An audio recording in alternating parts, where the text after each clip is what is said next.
Good afternoon, everyone.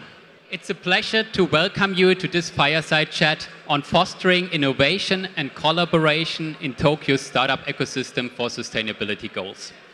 Let me quickly introduce myself. My name is Stefan Kern. I've been working in the financial services industry for over a decade. 3 years ago, I founded Sustainable Finance Daily in Switzerland.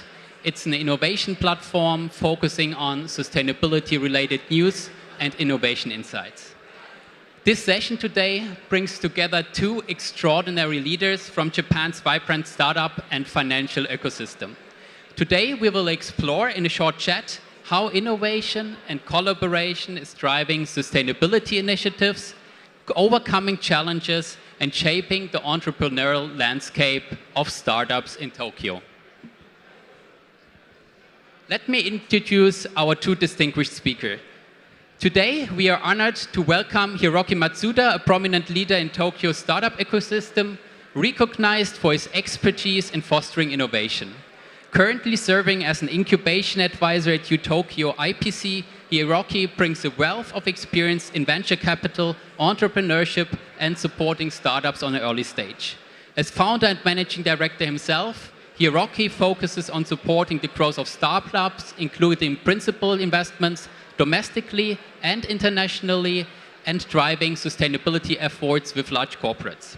With a strong background in venture capital, he has played a pivotal role in funding some of the most well-known technology brands in the world. To sum up and also introduce our next valued speaker, Keiichi Aritomo, Executive Director of FinCity Tokyo, an organization that aims to boost the attractiveness of Tokyo's financial market and to raise its profile as a global financial center. Given his impressive career in banking and financial services, as a partner for Deloitte and McKinsey, he is a true thought leader and expert in the financial services industry. Let's kick off this discussion. When I think about Tokyo, I usually see the big crossroads of Shibuya Square or the vibrant districts of Akihabara, focusing on its video games, anime, electronic culture, and consumer goods. But there's much more to it. According to recent data, Japanese startups collectively raised approximately $5 billion in 2023, with the majority of them for startups in and around Tokyo. Tokyo itself ranked as the number 10 global startup ecosystem. So let's jump into our discussion. And Keiichi, maybe you can provide us some insights about your role, the ecosystem around FinCity Tokyo. Sure. Thank you, Stefan. People don't know much about what's going on in Japan, in Middle East. That's why I'm very keen to explain, share the ecosystem in Japan too. So FinCity Tokyo is affiliated with Tokyo Metropolitan Government, joint venture with major financial institutions such as Nomura, Mitsubishi, Mizuho, Daiwa, etc., as well as key universities such as University of Tokyo, to disseminate information about our ecosystem and also regulatory environment, competitive landscape. And also we are keen to obtain your honest feedback about Japanese ecosystem so that we can learn how to upgrade or improve our ecosystem to become more investor friendly as well. And then we put together policy recommendation to central government, policy makers, local government, regulatory agencies, etc. So those are the missions of FinCity Tokyo. We partner with DIFC. So basically, FinCity Tokyo is equivalent to DIFC as well.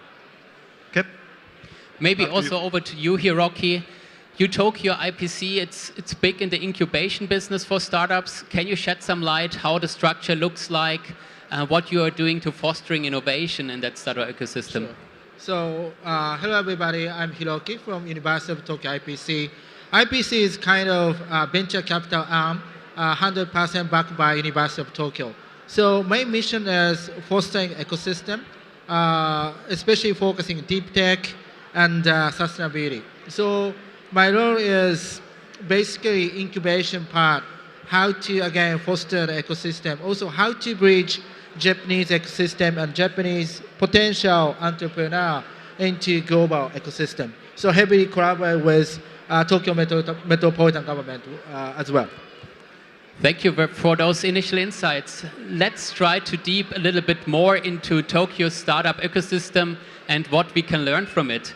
So if you need to put in a few points, what is unique about Japan's startup ecosystem and how can this experience provide valuable lessons in the context of sustainability? Sure. So first of all, it's kind of like a macro stuff. Now Japan is facing the key turning point for the innovation, especially in sustainability. So one interesting stuff is, go back to the previous one. Yeah. So this is kind of like a coolest career destination for graduate of Japan's top university, including University of Tokyo. So almost like 30 years ago, many younger talent want to work for ministry or large corporate, traditional Japanese large corporate. And after that, student want to pursue their career in professional firm like McKinsey or investment bank. And after that, many people have started to explore themselves in tech company like a Google or Amazon.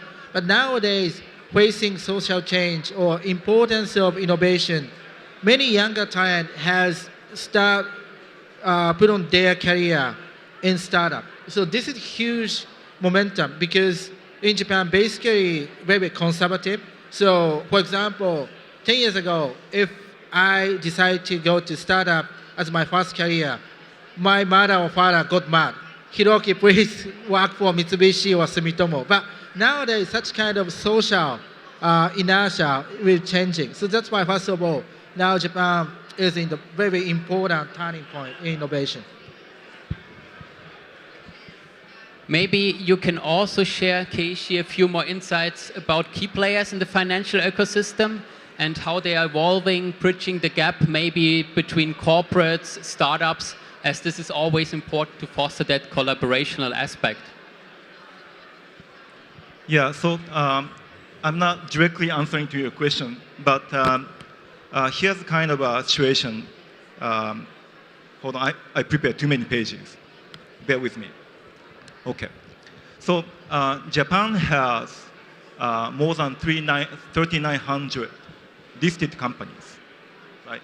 So we have we are number 2 in terms of number 3 in terms of public companies, following India and United States.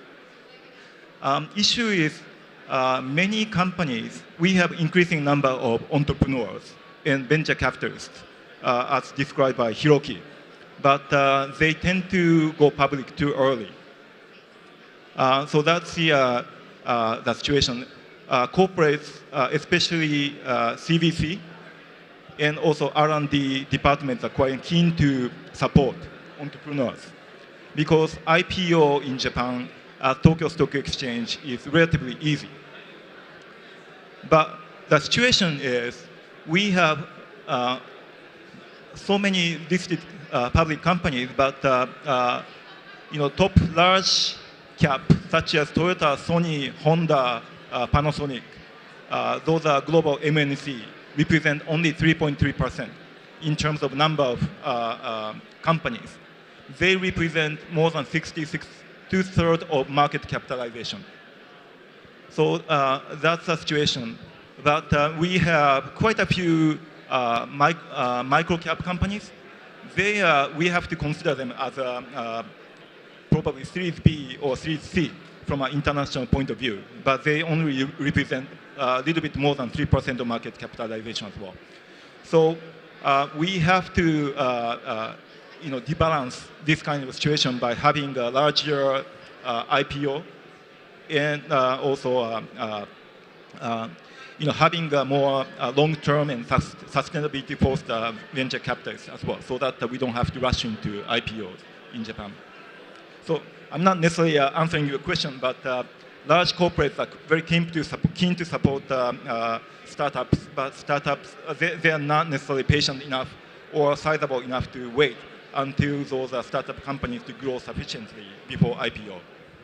I think this is a really relevant point because as this chart shows, there are a lot of large corporates which are usually a little bit slower in innovating because of corporate structures, difficulties internally, politics, you name it. So therefore, it's even more important for smaller companies, startups to evolve and bring that innovation forward.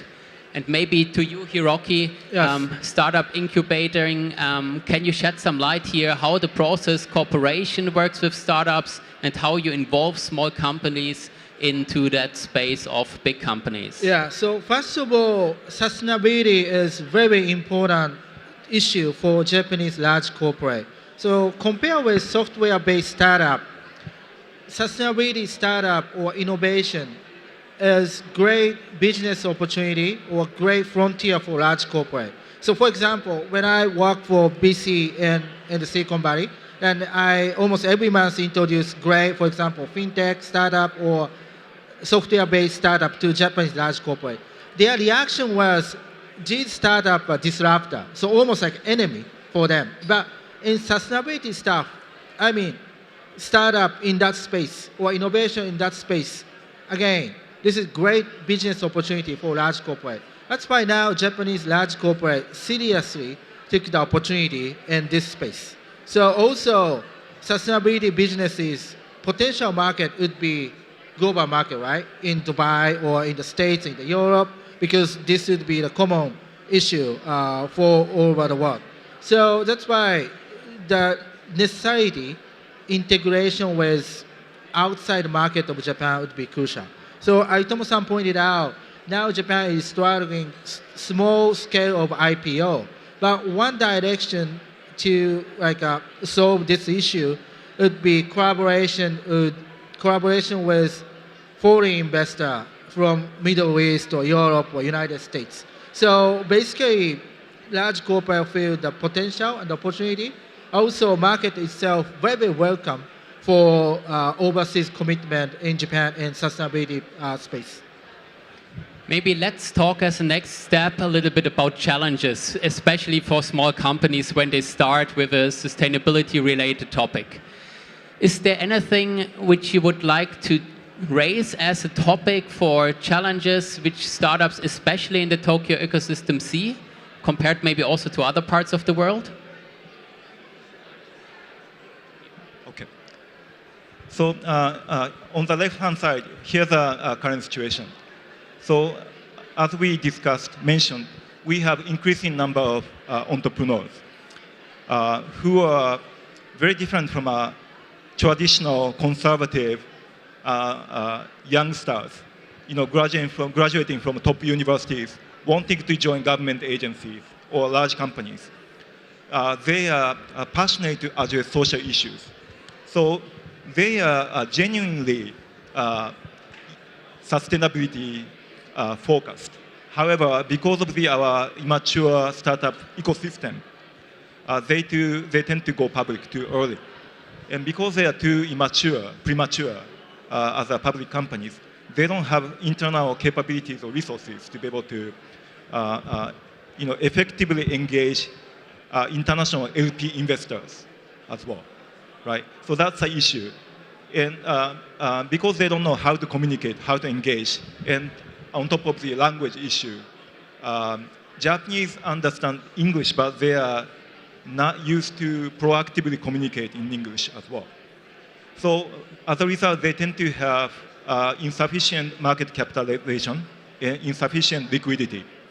So Finsky Tokyo, as a quasi-government agency, we started supporting those listed companies, sustainability-focused companies, to help them communicate in English and disclose in English and engage international LP investors as well over the last 3 years. And we are picking 15 companies per year so that they can enhance their corporate enterprise valuation and also liquidity too.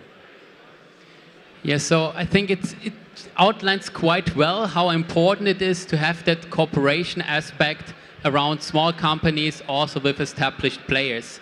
From my experience, especially in the initial state, funding always gets issues. So having enough sufficient funds for growth, making sure you have the capabilities internally to kind of drive that innovation spark. And maybe, Hiroki, a question to you. How do you see the funding landscape in Tokyo, Japan, and how is it evolving at the moment? So basically, market is very active, but issue is how to meet the great investor as well. Then also in sustainability space, as I say, potential market would be global market. So how to engage with foreign VC or foreign investor would be crucial, even day one timing. So first approach is, can you go to the IPC slide? So one approach in, sorry, the opposite, sorry.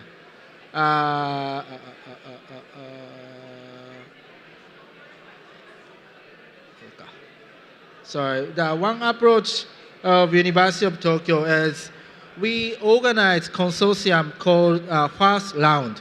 And this is kind of like an incubation or acceleration platform supported by large corporate from Japan. Then the top management of large corporate heavily engaged this program. So uniqueness is we create the opportunity for startup basically with leveraging the technology from university, then provide opportunity for having direct conversation with top management from Japanese well-known company. Then also, usually when VC provide that opportunity, investment right would be mandatory, but intentionally we designed this program non-equity commitment.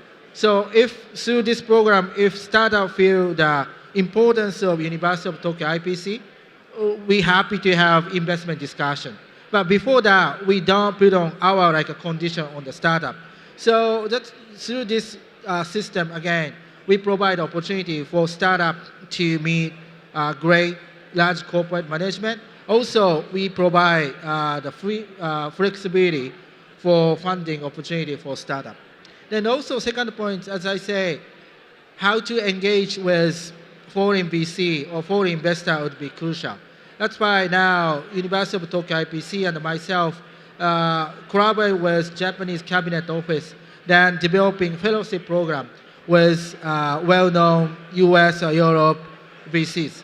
Then we provide Japan Access Program together, and also we assign great younger emerging fellow from Japan. Then we create the network ecosystem together with Cabinet Office and US and Europe VC as well. I think you mentioned it quite briefly. Getting that initial investment is really important for startups to get started. What are your investment criteria? How do you decide to what startup you do support? Yeah, the importance is, first of all, the technology itself is critical, and team capability is important. But these two factors is kind of like an obvious factor. Then not only, not technology decide everything. So important stuff is how to create value through the services or businesses of the startup. And also, ultimately, what is the competitive advance of the startup? Kind of like a comprehensive or holistic evaluation. But we spend a lot of time figure out the competitiveness advantage of the startup. I think from that perspective, funding as an initial thought, that's a great starting point. Nonetheless, Keiichi, you have been working for large corporates, also in management consulting. What is your view? How can big banks, financial institutions benefit from that innovation ideas which are available at startups? Well, so large corporates, especially Japanese corporates, are quite hierarchical and siloed. So decision making is so complex. On the other hand, startup companies are much more nimble and agile, right? So that they can get things done much quicker as well. So that's a kind of typical benefit large corporates are enjoying. But I think the issue is the CVC, corporate venture capital, is not necessarily return oriented. So we have many innovative companies in Japan. I can show you, and then sustainability focused innovative companies in Japan. And we are showcasing as a government. Tokyo government is showcasing some of those innovative companies domestically, and then they can get funding quite easily from a corporate. However, in order for them to scale, they have to attract international LP investors, which is not sufficient. That's why they can go IPO very early. And as the market capitalization or valuation of as much as somewhere between $70 to $100 million. However, in order for them to scale, that's not sufficient. So that's why one of the things we are trying to do is to showcase those sustainability-focused companies to showcase, demonstrate their capabilities internationally as well. So here's a Tokyo version. And then Osaka has also quite interesting companies.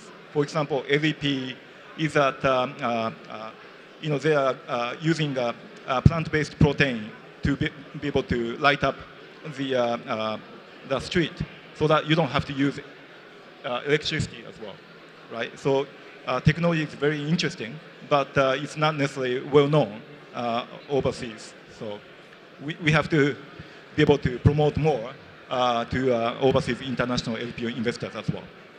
So we have seen quite a few successful examples there, but maybe Hiroki, you can also outline a little bit of that process, an example from your experience where you, I don't know, thought, yeah, this could be an interesting idea, this could be an interesting startup to invest, to start that journey, and then maybe outline also a bit how it grew over the years to a successful exit, maybe a listing.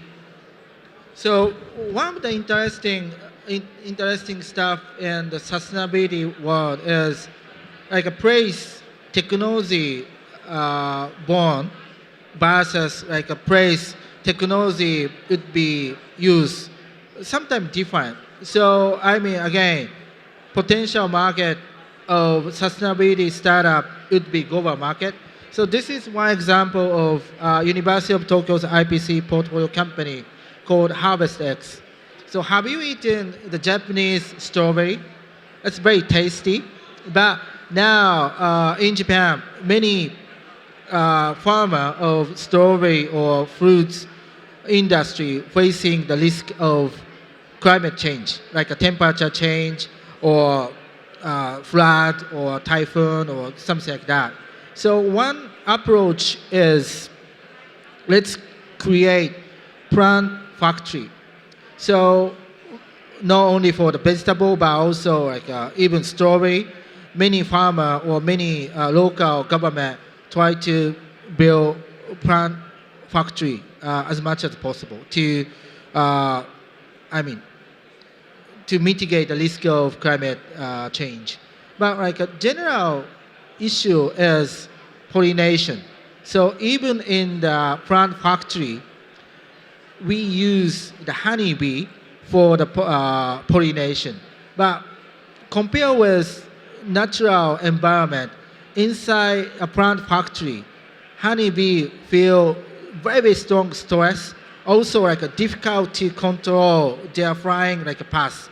So basically, pollination by honeybee doesn't work. So HarvestX provide pollination function with robotics. So based on the research from agriculture, also based on the research from robotics, they are developing pollination robot for plant factory, now focusing on strawberry. So interesting story is this mechanism can apply beyond strawberry. So like any other fruits like blueberry or watermelon, for example. So there are tons of opportunity. Then also this issue, not only in Japan. So even in the UAE, water shortage for agricultural staff would be crucial. So plant factory would be important solution. But you can see the same issue, how to pollinate inside a plant factory, right? So that case, this type of company provide global potential solution. So that's why we bet that type of technology. Yeah, I think we have talked a lot about the startup ecosystem now in Tokyo, but when it's about startups, growth, and sustainability, most of the time it's also about attracting talents, keeping talents, developing talents. And maybe Keiichi, you can provide us some insights here, also how the fundamental principles of Ikigai, the Japanese culture, influences that startup lifestyle ecosystem development in Japan. Yeah, so Hiroki talked about the Japanese smartest youngsters wanted to join government agencies and largest banking institutions, etc. Right? So that they can be influential and they can be financially successful.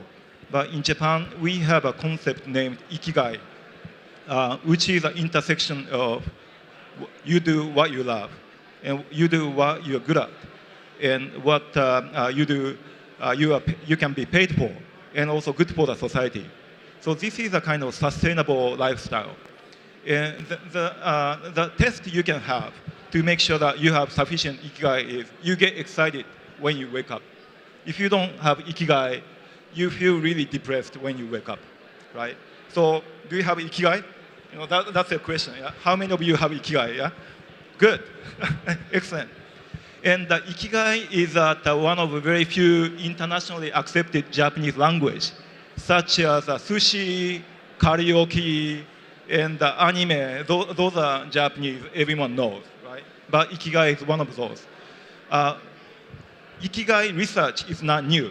It started from early 1990s for to look for communities where people live longer and healthier based upon their sustainable lifestyles. And Okinawa is one of the 5 blue zones where you may be surprised that Japan has more than 65,000 people living beyond 100 years. And interestingly, I have a youngest son who is 7 years old. According to the latest statistic, he's expected to live 107 years. So longevity is the situation in Japan. Average people, ordinary people can live so long because our medical support and lifestyle are quite sustainable as well. So that's the lifestyle. In addition to decarbonization from the technology and infrastructure perspective, it's very important to pursue sustainable lifestyle. And even Japanese government, Japan is also finally experiencing inflation. This is a diagram documented by Japanese Central Cabinet Office, right? To encourage people to live sustainably, so that they can also reduce their cost of living as well, right? So this is something we are promoting in addition to technology innovation to achieve decarbonization as well. Thank you very much for sharing all those details and insights. As we are slowly approaching the end of our session, let's finish with a few comments as a value add also for our audience. Imagine you have only 1 or 2 sentences as an advice for the entire world, for the startup ecosystem here in Dubai. What can be learned from Tokyo as a best practice? Hiroki? Yeah, as Aitomo-san pointed out, in Tokyo ecosystem, of course, we're focusing on technology, but also we focusing on like a lifestyle. So we combine like sustainability, more like a broader perspective, technological stuff and lifestyle as well. So hopefully we can collaborate a lot with Dubai ecosystem. So thank you. Thank you. And Keiichi, what would be your view, one key takeaway for our audience? Please come to Japan. Japan is one of the most attractive and popular tourist destination, but not because of tourism. There are lots of interesting going on. We have so many social issues, social challenges. Japan is one of the countries the most affected by climate change. And we are almost giving up on achieving net zero by 2050. And because of that, we are very passionate about climate change adaptation, in addition to, as well as climate change mitigation as well. And the size of the business could be potentially somewhere between 200 to 370 billion dollars per year. So this is a big market. So in a way, Japan is a leading country where people are wearing things like this, wearable to accommodate climate change.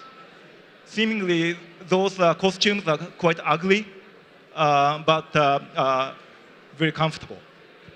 I haven't tried yet, but according to people who tried at the construction site, they feel very comfortable working under the summer.